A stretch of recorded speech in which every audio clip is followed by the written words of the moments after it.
My name is Ashley Gabry and I am a Programs Educator here at the Scott Family Amazeum. Today I'm going to show y'all how to make some really easy Play-Doh that you can make at home, maybe on a snow day or a rainy day, or just any day you'd like. Most of my ingredients you probably already have around the house. This Play-Doh is also completely food safe, so if you have a younger one who maybe really likes to explore with their taste buds, this is a totally safe thing that they can play around with. All right, the very first thing we're going to do is we're going to mix all of our dry ingredients together. So I'm going to take 1 cup of flour and put that into our bowl. Toss it in there. And next you will need a 1/2 cup of salt.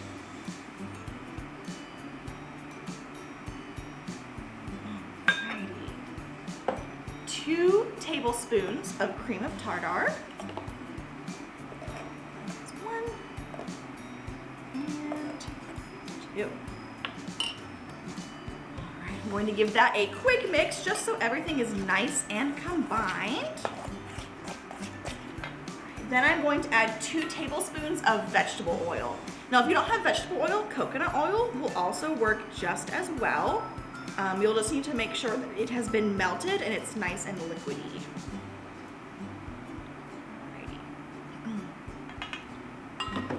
And I'm going to give that a really good mix just so it's pretty much combined.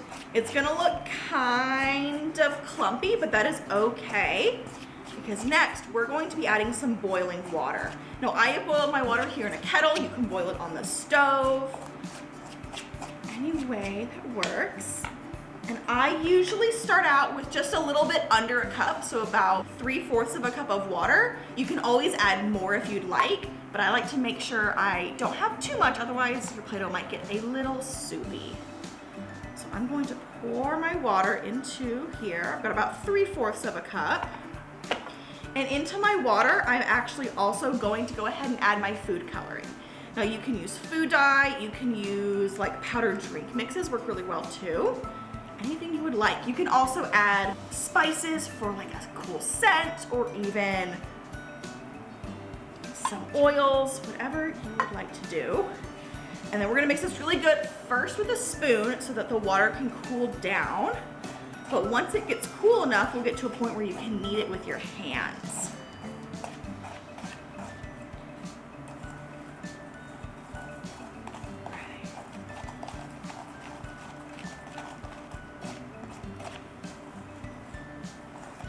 The great thing about this recipe is you can really adjust it as you go along.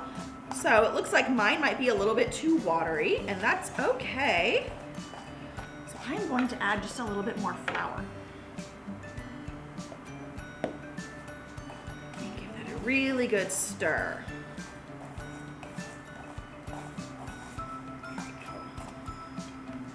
It's cooled off a little bit, so I'm going to go in with my hands and just kind of knead this together and get all my ingredients really mixed up. I think it needs a little more flour.